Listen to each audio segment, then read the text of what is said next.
Dragi gledatelji i gledateljice, dobar vam dan. Nadam se da ste se udobno smjestili jer upravo krećemo sa našom emisijom. Naš prvi prilog mogli bismo nazvati Mlade nade. Upoznajte srednjoškolca koji je na kulinarskom natjecanju osvojio 4. mjesto. Natjecanjem 3. kola Slatka nit nastavljen je Hrvatski kuharski kup u Bjelovaru. Festival povezuje u cjelinu 5 kulinarskih manifestacija koje se na zadane teme održavaju diljem Hrvatske. Sudjelovalo je 8 natjecatelja sa svojim pomoćnicima. Naš kuhar Erik Glavica imao je pomoć mladog Antonija Brletića, učenika 3. razreda Srednje obrtničke škole Koprivnica. Iskustvo se stječe radom, pa je tako mladi Antonio zafrkao svoje rukave i primio se posla. Pažljivo je slušao savjete majstora kuhinje i upijao znanje koje je Erik s njim rado podijelio. Pa Antonio je jedan učenik u obrtničkoj školi u Koprivnici koje sam ja malo zagledao. Vidio sam da ima dosta potencijala kad se toči kuhinju, ljubav, u to umjetnost kuhanje, pa sam baš njega izabrao na taj izazov u Bjelovaru. I s time da si je on čak pokazao jako dobro, znači da voli slušati, da prima savjete od naših kuhara. S time da mogu iskreno reći, ja mislim da ima veliki potencijal u Antoniju i jako mi je drago da sam njega izabrao. Radove natjecatelja ocjenjivali su eminentni kuhari. Osim okusa vodili su računa i o složenosti pripreme pojedinog jela, kreativnosti u prezentaciji te pravilnom korištenju tehnika obrade namirnica. Saznali smo kako se na ovom natjecanju proveo Antonio. Jako sam zadovoljan. Ja bih htio zahvaliti svojoj mentorici Nikolini Lončar što me naučila puno toga i gospodinu Eriku koji me je pozval da idem s njime kuhat i jako lijepo iskustvo. Jesi zadovoljan kako si se snašao u kuhinji? Snašao sam se dobro, bilo je malih nezgoda, ali to smo brzo riješili i super je bilo. Antonio je dobio sve same pohvale, ali i poziv na novo natjecanje, na koje će se vrlo rado odazvati. Na ovom natjecanju osvojio je 4. mjesto, što je veliki uspjeh s obzirom na to da je to bilo njegovo prvo natjecanje. A da ima nekih stvari, naravno mi se ne poznamo toliko, imali smo nekih problema, ali realno gledajući ja mislim da je stvarno, kako sam rekao, ima potencijal i mislim da je mali super. I opet u taj novi izazov koji nas čeka za mjesec dana, pitao sam ga je li bi htio idti s menom, rekao da ide. Ne. Osvojio je 4. mjesto, može li se do prvog? Do prvog malo treba vremena, činjenice, mislim, čujete, tamo je stvarno vrh kuhara naših hrvatskih, velim taj natjece Hrvatski kuharski savez, znači tu su stvarno najbolji od najboljih. Ja ne bi tak veliki išao sad na nekakvih medalja, ali opet hoću samo najaviti da znači školarci u školama, u svih županijama, znači ne samo naše, treba im dati priliku da oni vide taj zanat, šta on može donesti, koje su znači nekakvih, ja bih rekao, mogućnosti u svijetu, da se oni može razvijati, da oni vide tehniku, rade to. Tako da mislim, njih se treba na taj način, ne sad samo medalje, mislim svaki je sretan da dobije nešto, dapače, ali mislim da bi ipak on samo da to vidi, da je to za njega već tak i tako na najviše, kaj bi mogao postići, tak ja mislim. Ne? Zadovoljan si 4. mjestom? Jesam, zadovoljan sam. Jesi očekivao? Pa, konkurencija je bila velika. Nakon ovog uspjeha sigurno će popularnost u školi porasti. Otkrio nam je kada je zavolio kuhinju i zašto se odlučio za ovo zanimanje. Ili u školi možda ponosni na tvoj uspjeh? Pa jesu. Dok sam bio u osnovnoj školi nisam baš imala neke ocjene, onda mi je mama rekla hoćeš biti automehaničar, autolimar, kuhar, konobar. Ja sam rekla da bom bil kuhar. I uopće ne žalim kaj sam to upisao i to je stvarno posao super. Jesu li roditelji podrška? Jesu. Degustiraju li tvoja jela specijalitete? Degustiraju. Što ti je najdraže zaraditi, eto? Pa umaci. Od gljiva, vrganja, suhi i tako. Više voliš meso ili ribu? Meso. Rodila su se nova prijateljstva sa kolegama kuharima, ali ono što mu je najviše ostalo u sjećanju su osobe kojima su kuhari kuhali. Upoznao sam kuhara koji je kuhao za Silvija Berlusconija. Super, super. Puno kuhara sam upoznao, drugih iz Hrvatske, iz susjednih zemalja, iz Mađarske, iz Srbije. Super je bilo. Svoje planove za budućnost koja je pred njim podijelio je s nama. Bi zadovoljan da radiš u nekoj vrhunskoj kuhinji i tako? Bi. Van granica Lijepe naše ili bi htio ostati ipak ovdje? Pa, to si još razmišljam. Ima vremena. Da. Pobjedu je na kraju odnio mladi kuhar Damjan Draganić sa prednošću od samo 0,67 boda. Time omogućio još na petiju završnicu u preostala 2 kola. Sva pripremljena jela kušalo je 250 uzvanika na svečanoj večeri na kojoj su najboljima dodijeljena i priznanja te vrijedne nagrade sponzora. Kod našeg Antonija talent postoji, želju za uspjehom ima, a pomoć Erika nije upitna. Želimo mu puno uspjeha u daljem radu i nadamo se degustaciji pripremljenoga. Svaka čast, Antonio! Ako imamo neki obiteljski problem i potrebna nam je pomoć, na raspolaganju nam stoji obiteljski centar. Povodom obilježavanja Međunarodnog dana socijalnog rada, župan Darko Koren sa svojim suradnicima posjetio je obiteljski centar u Koprivnici. Na samom ulazu dočekala ih je ravnateljica centra te pozvala na šetnju i razgledavanje ustanove. Poštovani gosti naše županije, predstavnici naše županije, nama je stvarno velika čast i veliko zadovoljstvo da ste vi evo danas izabrali ovaj dan kako biste posjetili upravo obiteljski centar. Naravno da je to nama i veliko priznanje našemu radu. Budući da smo mi relativno mlada ustanova bez tradicije, postojimo evo tek 6 godina, uistinu je lijepo znati da smo prepoznati sa strane županije i da ste evo odabrali ovakav jedan sjajan datum kao što je Međunarodni dan socijalnog rada da nas posjetite. Ja vas pozivam u razgledavanje našega prostora. Na samom početku župan se zahvalio na gostoprimstvu i prilici da taj dan obilježe zajedno. Za tako relativno mali broj godina ste se doista uspjeli nametnuti kao jedna vrlo važna ustanova, institucija, da tako kažem, na prostoru naše županije. Mi smo naravno imali u određenom vremenskom periodu nekakvih i tješnjih tema zajedničkih vezanih uz eventualno rekao bih osiguranje prostora za obiteljski centar u dijelu 3.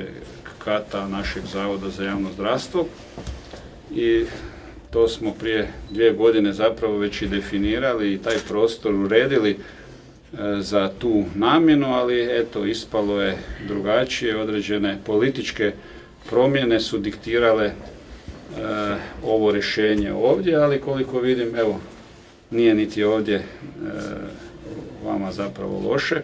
Ustanova socijalne skrbi predstavlja društvenu potporu obitelji u cilju osnaživanja obitelji i jačanja društvene svijesti o obiteljskim vrijednostima. Zahvalni su na prostoru koji imaju na korištenje. Svih ovih godina koliko posluju sa županijom imaju jako lijepe odnose. Povezani su sa mnogim institucijama, školama, vrtićima i udrugama. Prostor koji zaista zadovoljava naše potrebe. Mi imamo osim dovoljnog broja kancelarija, tako da svaki stručni radnik može samostalno raditi i pružati zapravo na najadekvatniji mogući način svoje usluge našim korisnicima. Imamo i mogućnost korištenja velikih dvorana i sala za grupni rad, tako da mislim da možemo biti zadovoljni sa ovim prostornim rješenjem koje se u datom trenutku pokazalo, tim više evo što je to zgrada u vlasništvu Ministarstva socijalne politike i mladih, koje naravno je nama dalo na korištenje ovaj prostor bez ikakvog najma, eto i hvala im na tome. Najveći problem centra je što nemaju službeno vozilo koje je neophodno za terenski posao. Ono što jest naša teškoća, ja to znam i vrlo često ističem, ali ponekad sam dosadna, ali jednostavno nema nam druge.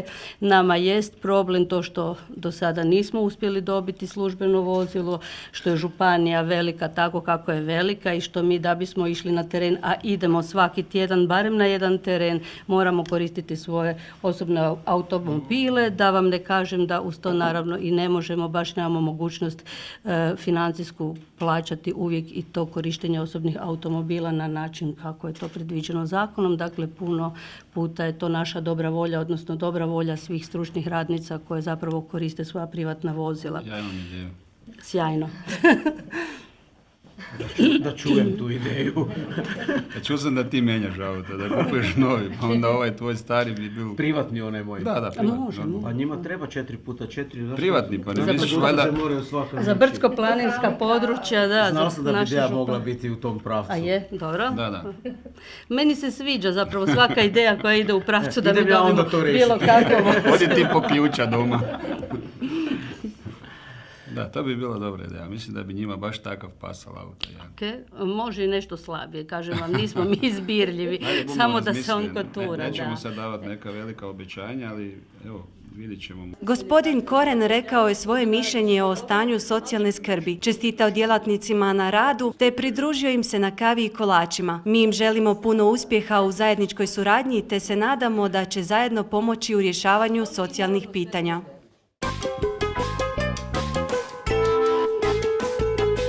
Proslavljen je blagdan Svetog Josipa.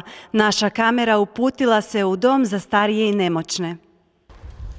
Dom za starije i nemoćne osobe Koprivnica obilježio je blagdan Svetog Josipa na prigodan način. Održana je preskonferencija na kojoj se okupio lijep broj uzvanika te predstavnika iz ustanova s kojima dom surađuje. Ravnateljica doma odmah se zahvalila županu i županiji na financijskoj pomoći koja u ova krizna vremena dobro dođe i nije malen iznos. Bez njihove pomoći ne bi bilo moguće provesti ideje u djela. Ja se zahvaljujem u ime naših korisnika jer zahvaljujući tako dobroj suradnji cijena doma je 11 godina ista, a na radost naših korisnika, je li tako? Ja se prije svega zahvaljujem na tom početku koji je kao i svaki početak težak. Pozdravljam ravnateljicu, našu Vericu, gospođu Kopsejak, ali evo i sve vas ovdje koji ste i svojim ovim prisustvom zapravo evo dali značaj, podršku i na neki način čestitali na svemu ono što je do sad učinjeno. Ja to činim u ime svojih suradnika, svojeg zamjenika koji se ovako uspješno generacijski integrirao u publiku, pa sam ga jedva uočio, pročelnice i svih ostalih koji na ovim programima rade. Župan je iskoristio priliku i čestitao imendan svima koji ga slave na ovaj dan. Nakon konferencije organizirana je prodaja uskrsnog programa kreativne radionice kluba Mariška. Koprivnički župan Darko Koren prošetao je štandovima i popričao sa prodavačicama koje su ujedno izrađivale ukrase. Pronašao je ponešto i za sebe. Udruga Mariška imamo radionicu, kreativnu radionicu gdje se bavimo tim kojekakvim radovima. Sad smo za Uskrs pripremali jajca, košarice, čestitke, kutije, evo svega pomalo. Koliko ljudi je radilo? Pa jedno 15. Ovo je naša šefica, 15 do 20 ljudi. Mi radimo 2 puta tjedno, po 3 sata. Ide dosta, puno vremena treba jer treba najprije obložiti, pa treba pobojati, pa treba dekorirati i završne te radove, tako da treba dosta vremena, ali to je nama igra i zadovoljstvo. Iz radionice Mariška proizašli su zanimljivi radovi. Doznali smo nešto o tehnici izrade. Ovo je ljepljenje na stiroporno jaje sa špagom. Prirodna ova špaga od konoplje. Onda smo to obložili pa smo pofarbali i onda smo filing tehnikom radili ovu dekoraciju. Svoje radove predstavila je i gospođa Elizabeta koja je uz pomoć svoje kćeri izradila ukrase za kosu. Su za ukrase, uglavnom su za kosu ove ruže, a ovo su brošići. To ne radim ja, nego to radi moja kćer. Malo joj treba pripomoći budžetu za 2 unuke koje treba podizati. Koliko je vremena njoj trebalo da to izradi? Pa dosta vremena, ali i volje i ljubavi. Bitno je da ima volje i želje i onda se sve može. Je, tako je. Velečasni Krunoslav Pačalad održao je misu u Domskoj kapelici, čiji je zaštitnik Sveti Josip. Od njega smo saznali tko je Sveti Josip i čiji je on zaštitnik, te dobili poruku povodom ovoga dana. U domu našem u Koprivnici već tradicionalno slavimo ovaj lijepi blagdan Svetog Josipa, jednog sveca kojega čitavi svijet štuje, kao jednog posebnog, šutljivog, samozatajnog, tihog, a opet gorljivog čuvara i poslužitelja Božjega, koji je živio za više ideale, dakle totalno je sebe zanemario da bi sebe dobio, dakle prema onom evanđeoskom, koji izgubi svoj život, taj tek dobiva život. Sveti Josip je zaista bio jedan poseban čovjek prije svega, a danas je poseban svetac zato jer ga narod štuje kao svog ideala. Na ovaj divan način proslavljeno je Josipovo. Našim gledateljima koji nose ime Josip Josipa želimo sretan imendan, a domu se zahvaljujemo na ljubaznosti i gostoprimstvu.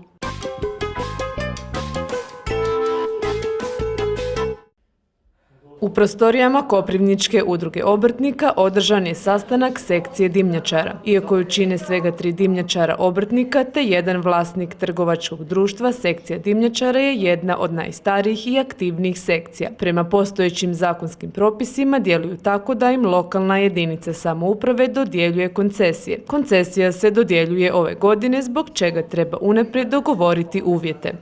Prema Zakonu o zaštiti potrošača bi trebalo promijeniti odluku o dimnjačarskoj službi koja u stvari određuje na koji način se čisti, kada se čisti dimnjaci i sve ono što spada pod dimnjačarske poslove.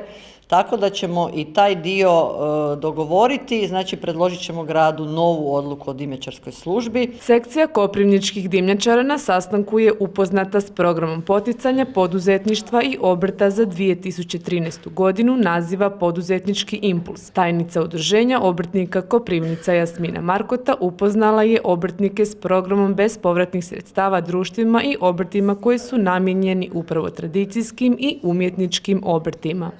Napisati projekt. To je sad novina. Naši su dimnjačari, s obzirom da smo ih svake godine pripremali, mislim da su skoro svake godine neko od njih je davao zahtjev za potporu i dobivali su. Sa tim potporama su kupovali novu opremu koja im je potrebna za obavljanje poslova, a ove godine su nešto promijenjeni uvjeti, tako da oni više neće moći prijaviti jednu takozvanu projektnu aktivnost, znači kupnju opreme, nego će morati još neke aktivnosti i samo pisanje tog zahtjeva, odnosno projekta, zahtijeva malo više truda i znanja. Uvođenjem plinskog grijanja u kućanstva promijenili su se i standardi, zbog čega biti dimnjačar zahtjeva mnogo više od prijašnje opreme. Upravo uz pomoć bespovratnih sredstava koprivnički dimnjačari namjeravaju modernizirati svoj obrt, čime će se podići kvaliteta rada. Olakšali bi mi uvjete normalno u radu, jer bi znali točno kakve su emisije čestica u zraku, ovih dimnih plinova, zagađenje okoliša, vidljivi bi parametre sagorevanja aparata i točno bi se onda znalo koliko aparati, koliko troše goriva, u kakvom su stanju, da li se treba servisirati, da li je sve to u dovoljnom redu i to bi mi recimo jako puno značilo. Kako bi obrtnici što bolje reagirali na program poticanja poduzetništva iz udruge obrtnika Koprivnica, pozivaju sve zainteresirane na besplatno savjetovanje o pisanju projekta.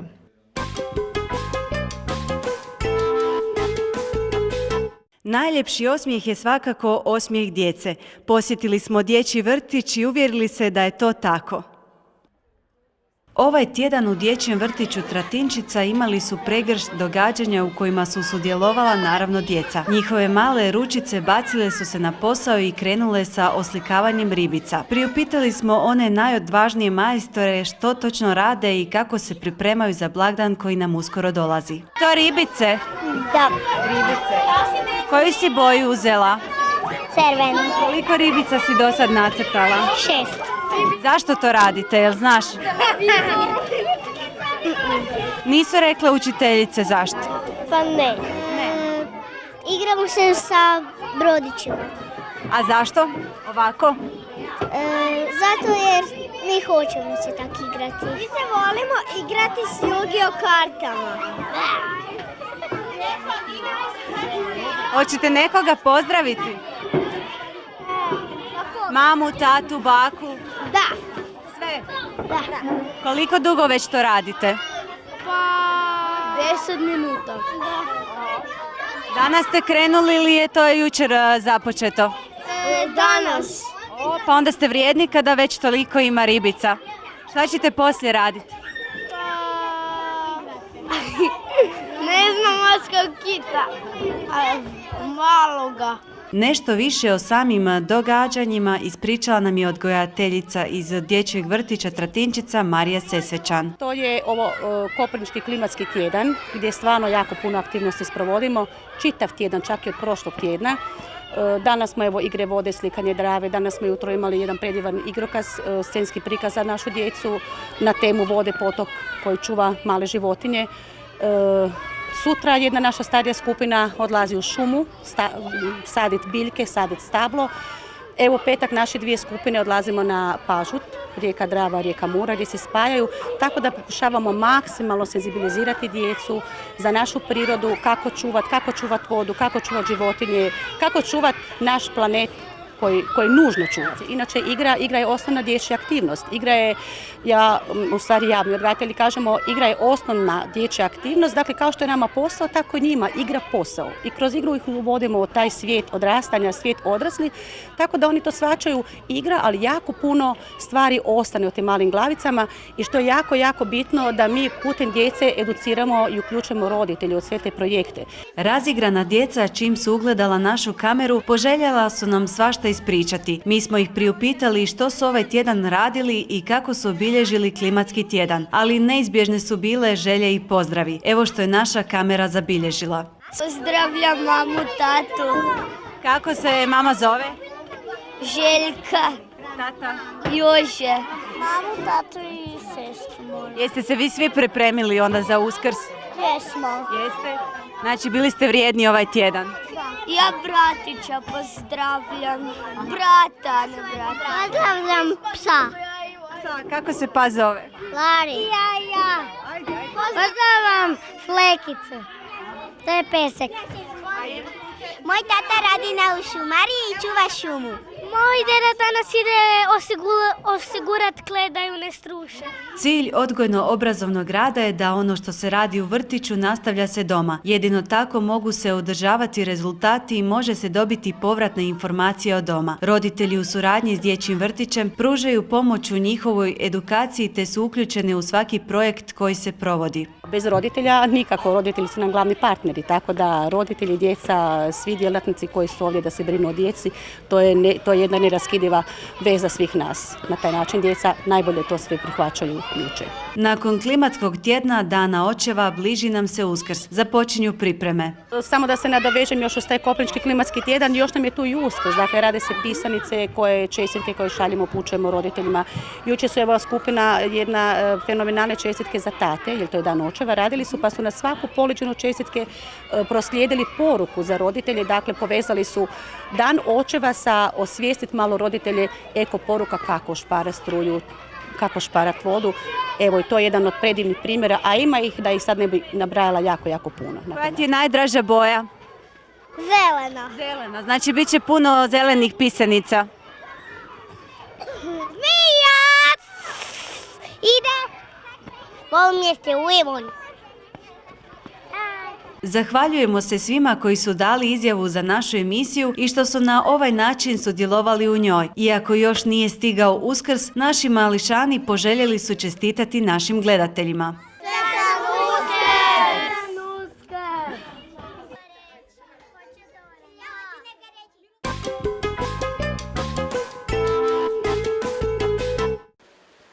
Mlada ekipa ronilačkog kluba Šoderica, predvođena trenerom Vladom Šoštarićem, sudjelovala je proteklog vikenda na drugoj utrci Svjetskog kupa u plivanju perajama koja se održala u talijanskom gradu Lignanu. 4 medalje i čak 6 državnih rekorda samo su potvrda kvalitete rada ovog perspektivnog koprivničkog kluba. Apsolutnu dominaciju u kategoriji juniora pokazao je Luka Đurić osvojivši 2 prva mjesta.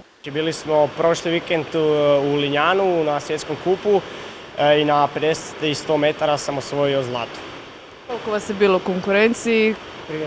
Odličan rezultat postigla je i štafeta Šoderice u sastavu Luka Đurić, Marko Sremec, Vladimir Šoštarić, Dominik Đurić osvojivši srebro na 4x100 metara. Štafeta sastoji se od 4 člana, bili smo 4x100 metara. I osvojili ste? Srebro, drugo mjesto.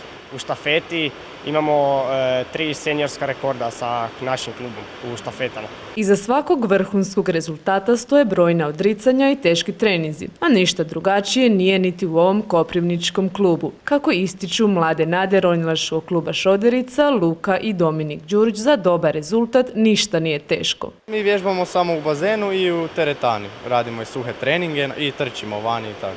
Mi krećemo s treninzima u 9. mjesecu.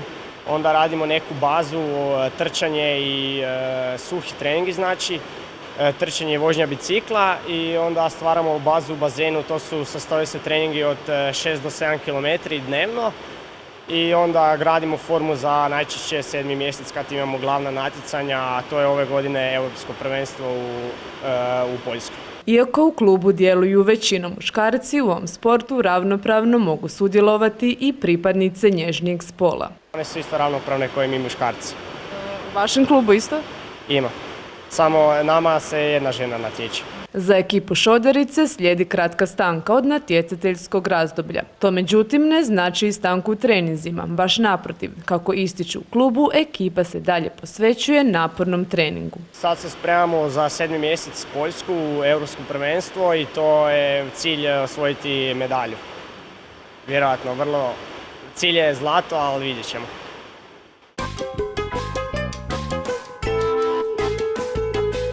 Koprivnica ima svoju bogatu povijest, ali ima i dragulj, a to su svakako stari zanati.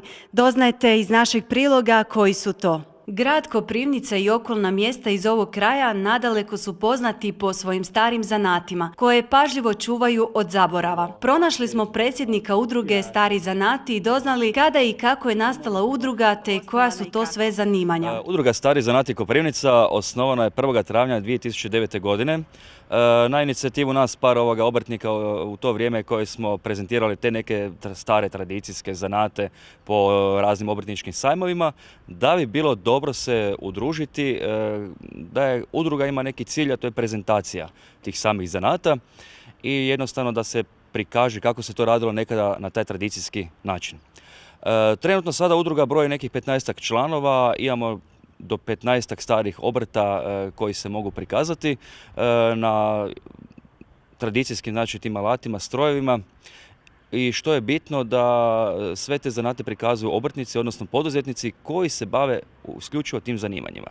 Znači nije baš da netko prikaže, a da nema o tome pojma, tako da more objasniti svakom posjetitelju kako se radi, zake se to radi, na koji način i najbitnije da može tog samog posjetitelja uključiti da sam proba na tim alatima raditi. Starih zanata ima dosta, neki od njih su... Znači stolar, kolar, lončar, kovačnica, užar, pekar, mlinar, postolar. Evo, to su ovi tradicijski zanati koji su uvijek na svakom sajmu izloženi, koji se prezentiraju. U narednim emisijama imat ćete priliku upoznati se sa svakim zanatom posebno. Zato pratite našu emisiju svake subote i neće vam promaknuti.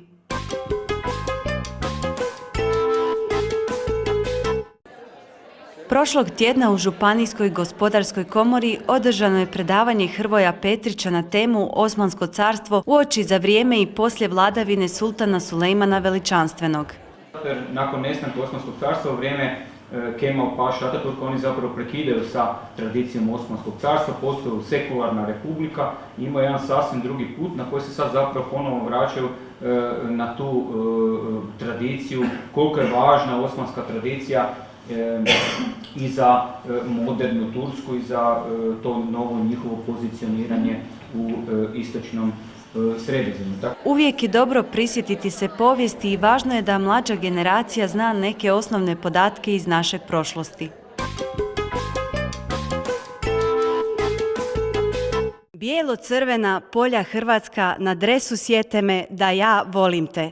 Stihovi su iz jedne navijačke pjesme koja se ovoga petka orila na putu od Koprivnice do Zagreba. Nogomet je zasigurno najveća sporedna stvar na svijetu, ne samo muškarcima nego i ženama. Utakmicu protiv Srbije ili utakmicu stoljeća, kako je mnogi nazivaju, željno su iščekivali putnici za Maksimir, ali i oni koji su ostali doma uz TV ekrane. Sve je spremno, krećemo na utakmicu danas oko 3, u Maksimiru, pa malo na pivu, grad i tako. Tako je, na pivu. Koji je rezultat, prognoza? 3:0. Ma 2:0 je dosta za Hrvatsku. Mandžukić i Eduardo. Željno očekujemo iduću utakmicu hrvatske nogometne reprezentacije, a ona je zakazana već za utorak. Ne sumnjamo da će navijanje izostati, a pogotovo ne ljubav prema nogometu, reprezentaciji i crveno-bijelim kockicama. Puno sreće izborniku Igoru Štimcu i dečkima, sretno Hrvatska! Nek jače kuca to, srce vatreno, hej, Hrvatska!